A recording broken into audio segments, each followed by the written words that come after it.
हमला करने में जो कुलदीप सिसु जो मेन शूटर है वो उसमें शामिल था। विधानसभा से 2 दिन पहले के चुनाव में जो मेन शूटर है वो उसमें इस बच्चे को मारने में शामिल था। फिर 1 साल बाद रेलवे के दफ्तर में मेरे ऊपर हमला हुआ, तब भी वो शूटर था। अब ये दोबारा जो हमला हुआ इसमें उस शूटर ने अन्य शूटर भेजे हुए थे, वो पिछले कल पकड़ा गया है। और जब चुनाव हुआ 2 दिन पहले जब बेटे को मारा इसको, ये लोग हैं जिन्होंने बच्चे को मारा। और मारने के बाद जब चुनाव जीता तो ये शूटर लोग जो हैं इनके कंधे पे जुमाल साहब बैठे हैं। मैं थोड़ी बोल रहा हूँ कुछ, मैं तो कुछ नहीं बोल रहा हूँ। फिर ये देखिए, ये है वो फांदी, ये है सुसु, कुलदीप सिसु जो शूटर है मेन, ये हरियाणा के, अभी रात को पकड़े गए हैं। ये दोनों मेरे छोटे बेटे के ऊपर हमला हुआ और मेरे ऊपर 2 हमले हुए, इनमें ये शामिल है। तो इनको कौन लाया है वहाँ से, कौन लाया और क्यों लाया? और ये तो लोग जुमाल जी, ये फांदी बिलासपुर का सप्लायर, चिट्टा सप्लायर, इसको जुमाल साहब जो है वो इनाम दे रहे हैं कुछ। और ये पिस्टल लेकर के ये इनके साथ ही होते हैं। ये प्रचारक थे त्रिलोक जुमाल जी के चुनावों में। बात तो वहाँ से शुरू हुई कि इनको क्या ज़रूरत पड़ेगी ऐसे तस्करों से और शूटरों को अपने साथ रख करके। फिर इसके खिलाफ क्या था, ये तो बच्चा कॉलेज में पढ़ता है, यूनिवर्सिटी में, इसको मारने की क्या ज़रूरत थी? ये हुआ। ये देखिए, ये कौन है? ये फांदी। अच्छा, फांदी पिस्टल लेकर के।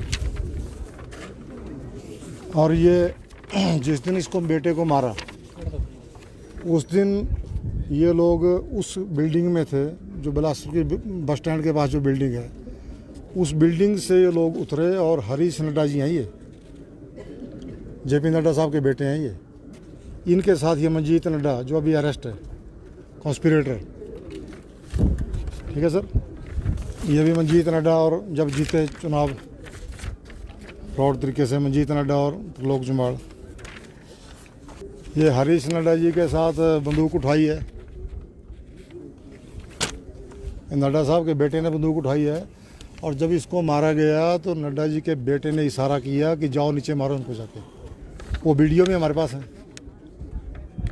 तो ये बड़े लेवल पे फरोख्ती दी गई है, कोई छोटा लेवल नहीं है।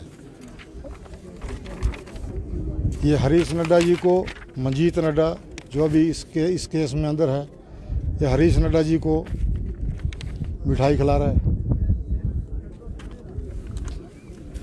इन सारे सबूतों के ऊपर मैं तय कर रहा हूँ कि किसी नेता की सह के बगैर ये काम नहीं हो सकता। जितनी फिरौती उनको दी गई है, जितना पैसा उनको दिया गया है, वो कोई इन 2-3 आदमियों के बस का काम नहीं है। इसकी गहराई से जांच हो, दूध का दूध पानी का पानी हो जाएगा। कौन पैसे दे करके लाया है, किसने कहा है कि बम्बर को हमारे रास्ते से हटाओ। सिक्योरिटी की मैंने मांग की है कि मेरी फैमिली को खतरा है, मुझे खतरा है, और मैं गांव में कंस्टिट्यूंसी में ना जाऊं, इसलिए ये हरकत की गई है। सर अभी तो पीएसओ भी आपके घायल है, तो अभी तो पीएसओ भी आपके पास नहीं, कितनी सिक्योरिटी की मांग की आपने? 2-4 जवान, कितने जवानों की मांग? वो गवर्नमेंट ने तय करना है, पुलिस तय करेगी। लेकिन फैमिली को भी सिक्योरिटी दे, मेरे को भी सिक्योरिटी दे, ये मेरी मुख्यमंत्री जैसी डिमांड है। और कल को फिर घटना होती है तो इस घटना के पीछे ये नेता लोग ही शामिल हैं, क्योंकि इन लोगों से मेरी कोई दुश्मनी नहीं है। मैं बार बार कह रहा हूँ, मेरा कोई बिजनेस का इनसे कोई दुश्मनी नहीं है, मेरी कोई ज़मीन जायदाद की कोई लड़ाई नहीं है। ये सिर्फ़ और सिर्फ मुझे राजनीतिक रास्ते से हटाने की कोशिश है।